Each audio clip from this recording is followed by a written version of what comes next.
everyone, and welcome back, y'all. We are back to do our first stock up. This is our pasta stock up.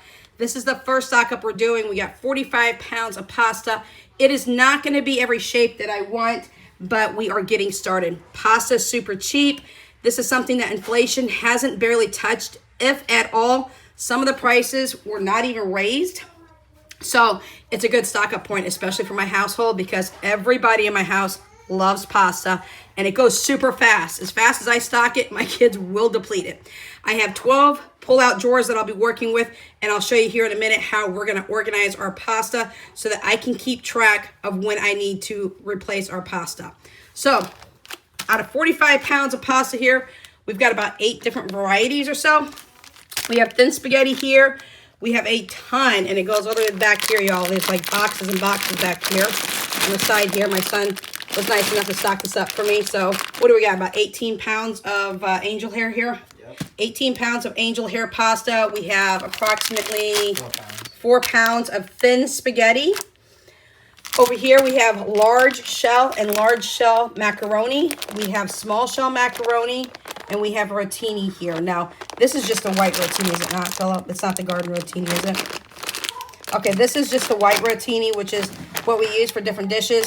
I am going to be getting some garden rotini as well. All right, over here we have, back here we have penne noodles all stacked up. And then we have muscatoli here as well. And that is what we have for our 45 pounds so far of pasta. So I'm about to show you exactly here in just a second how we do our organization. But right now, I got to go tend to my granddaughter. Her name is Dahlia, and she's almost 3 months old. It's time for a bottle. All right, y'all, catch you here in just a minute. All right, everyone, we are over here. Now, if you're not new to my channel, you've seen this setup before, but I've stretched it out to include 3, 6, 9, 12 different pastas that we're going to be stocking. If you're new, this is the first time you've seen this, you'll understand. This is the easiest way for my family to stock up on pasta. We are huge, and I mean huge pasta eaters, whether it's hot pasta or cold pasta salads that we make homemade. This is how we do things. I apologize. My chihuahuas are in the background. They're talking a lot in the other room. Philip, go ahead and see what's going on with Gia. One of my dogs likes to stick her head out the window and think that she can talk to every neighbor going by. So apologies for that. But what we did is we bought these drawers a long time ago. Now, I love these drawers. I plan on buying more of these drawers, and I'm going to go ahead and show you as we're going down here. Now, I am sitting on a little seat right now because I'm not going to kneel down on my floor. I'm getting a little too old, y'all. I'm almost 50. I don't know if I'd get back up. But with that being said, each one of these drawers holds different pasta shapes. Now, I bought these shelves through Sam's Club when they were like $75 a piece. They're 4 feet wide. I want to say they're 72 inches tall. And they are phenomenal. They are now, I want to say $95 or $100 a piece. I'm going to need more for downstairs. We're going to start restocking a bunch of things. We are at ground zero when it comes to prepping, okay? And I had to use up a lot of our preps due to I had to take on 2 of my older kids' families when things went down between their jobs and things like that. One of my daughter, her and her boyfriend and their 2 kids. Another one, her and her boyfriend and their 3 kids. So literally I went from a family of 4 to my husband being included, which is 5 obviously. And then overnight to a family of 14 that I had to deal a lot with certain things. So we depleted a lot of our pantry items. I have to start back over. I am more than fine with that. Emergency prepping isn't only for if things hit the fan. It's also for hard times and needs, whether it's my grandkids, my adult children, us here at the house. Inflation is too high. Money's too tight that month. It covers a lot of things other than something hitting the fan. So with that being said, here's some other pasta over here. And these are the drawers that we designed. Now, my son used Canva, and we have Canva Pro, but he used Canva, the free edition as well. You can do that to do the labels, and that's what we did. Now, that's what we're going to do. 45 pounds of stocked pasta. This is not the only pasta time we're going to stock. I plan on filling each and every single one of these drawers completely full. I need to rotate the pasta. First in, first out. So when I buy pasta, I bring the other ones to the front, the older pasta to the front, and stock to the back, from the back. And that is how we rotate our pasta. Now, I do plan on buying more of these drawer systems because my upper shelves, which I'm not showing you guys today, are a little on a messy situation. I've got teenagers. If you understand teenagers, then you understand they get into things and they don't put it back properly. Some of these other drawers that are going to be on the next shelf up when I get these drawers are going to be exactly like this, but they're going to be cake mixes, brownie mixes, stuffing, box goods, things of that nature.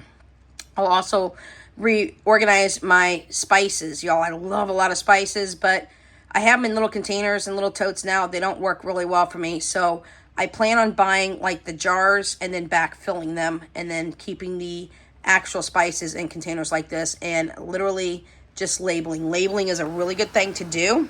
Let me go back over here so you guys can see again. Labeling is a good thing to do so that you know where things are at. But these drawer systems, super cheap at Walmart. I think they run about 20 bucks a piece, and it helps you just contain items where they need to be contained. I'm going to do some for baking items as well. My bread flour and my all-purpose flour always stay downstairs in my freezer so that I can keep the length of my flours longer, and also my yeast. But I'll be doing this with a whole bunch of other items as well, including medical, in my closet, in my hallway. So you're going to be seeing a lot of series going on.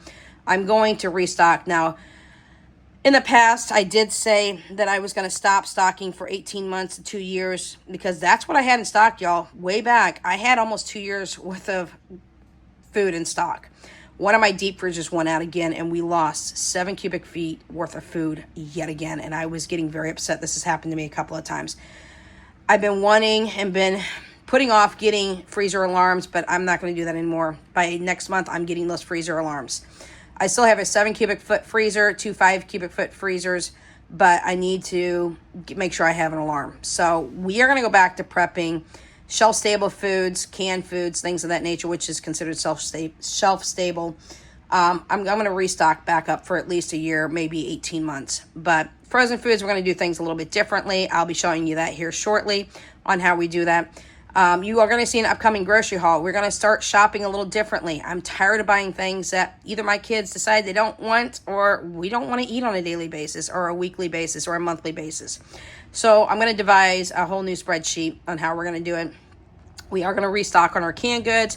I'm going to buy new shelving. I'm probably going to do one shelf a month if possible, and then start stocking it from the ground up.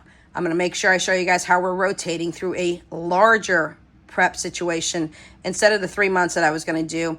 I've got 3 kids, ages 15, 16, and 17, that will be leaving my house, and or if they stay, they're going to be, going to work and doing their thing as well. But I need to be able to rotate my preps, and I want to keep a larger prep situation. I wanted it small, then I wanted it large, and then I'm back to wanting it large again after wanting it small, because I just feel more comfortable when I have almost a year's worth of prepping in stock versus 3 months. 3 months is great. I was overwhelmed before when I had almost 2 years, but I think my sweet spot is between a year and a half. So I will be giving you a lot of detailed information on that. I'll be making some lists up that you guys will be able to grab when I make those lists. I'll put them in the description box when I do that. I'll let you know when I'm going to do that so that you can go and grab them for free. I'm also going to put some trackers in that for people who want to just be able to save up for certain things when it comes to prepping, whether it's dry foods, whether it's shelf-stable foods, freezer foods.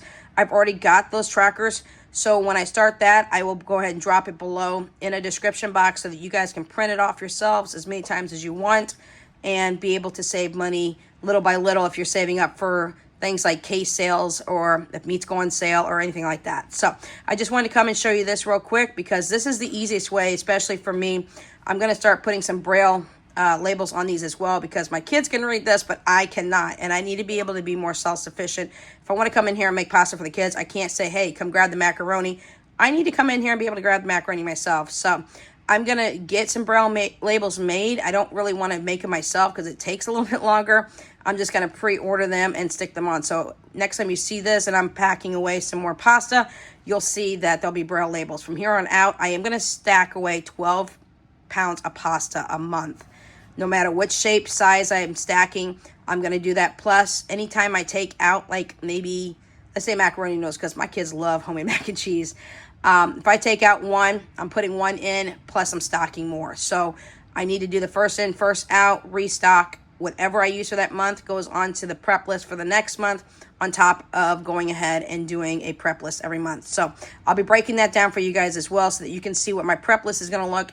And if you're new to prepping, I'm going to show you how to stock from the ground up. I have a couple of videos in here that showed you how to do that and how to break things down. I had a prior prep list in here as well that was very extensive that I had. But I'm going to show you guys how I'm doing it from the ground up. I got to be able to buy groceries while I'm prepping too, just like everybody else. So I'm going to show you how to do that on a very, very tight budget. One things that preppers don't really talk about is their budget. They don't tell you how much they're spending and how much they're buying in groceries plus spending for preps. I think that's something that needs to be brought more and spoken about more in the prepping world than what most preppers will tell you. They will not even give you prices for how much they've prepped or how they're doing it. I'm going to show you guys how we're going to do it. And then you can tweak it for you and your family size and your family needs, because some people have different dietary needs and or restrictions. So I'm going to tell you how to flip the script on that as well, and how to use sales to stock up on top of everything else. So if you have any questions, comments, concerns, suggestions, please let me know in the comment section down below. Yes, I'm going to wipe down these containers. They're getting kind of gritty. My kids will reach over here and grab stuff without even thinking about it. And we're going to get these shelves back in order the way we need to. And the next time that I buy these containers, which I'll be buying them here shortly, we're going to show you how we're going to prep those containers for all the other items that I need to put into them to contain them. Containing them is working great for me, because then I don't have things pushed to the back behind these containers or back behind shelves where I didn't get to. There is plenty of space behind each one of these shelving units that I will keep like extras back there, like buckets of rice and things like that. But we'll talk about that here shortly, and we'll start buying more shelves, because we're getting ready to restock everything, y'all, like everything from canned goods on down the line. I will have a total of approximately 12 shelves when we're said and done with all the stocking that we need to do. All right, y'all, catch you in the next video. Until then, take care. Without Limits is out.